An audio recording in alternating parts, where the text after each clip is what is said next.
Le CESVAC, Centre d'études spirites vendéen, présente La Petite Vigne, spiritisme pour la jeunesse, épisode numéro 45. Qualité d'une personne de bien.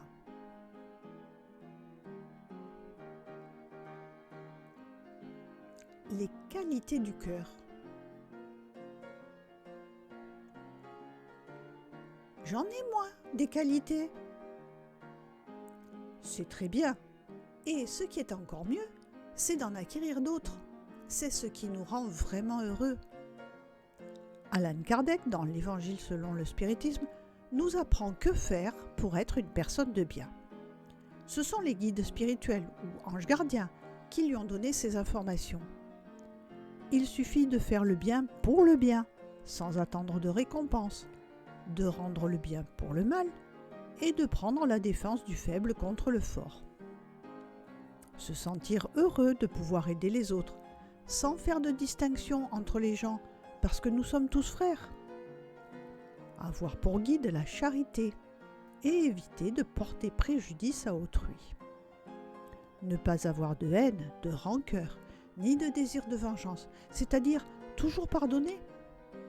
Car ce que nous subissons aujourd'hui, nous l'avons fait subir à d'autres dans nos vies passées.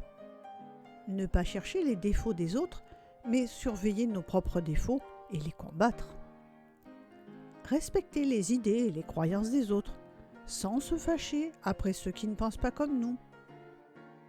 Ne pas se vanter de sa richesse, ni de son pouvoir, ou de ses capacités personnelles, de son intelligence ou de sa force, car tout ce qui nous a été donné peut nous être retiré. Ne pas se moquer ni aggraver la situation de ceux qui sont dans des situations inférieures. Finalement, c'est respecter les autres comme on voudrait être respecté.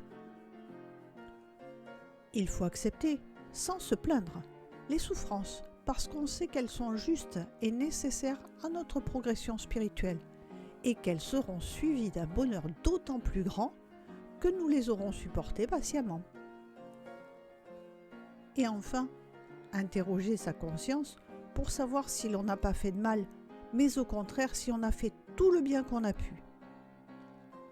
L'homme de bien trouve sa satisfaction dans les bienfaits qu'il répand, dans les services qu'il rend, dans les heureux qu'il fait, dans les larmes qu'il essuie et dans les consolations qu'il donne. Il a foi en l'avenir. C'est pourquoi il place les biens spirituels au-dessus des biens matériels. Il étudie et comprend les lois de l'âme et les met en pratique. Certainement, nous n'avons pas toutes ces qualités, mais si nous nous efforçons de les acquérir, c'est déjà très bien. Nous sommes sur la bonne voie.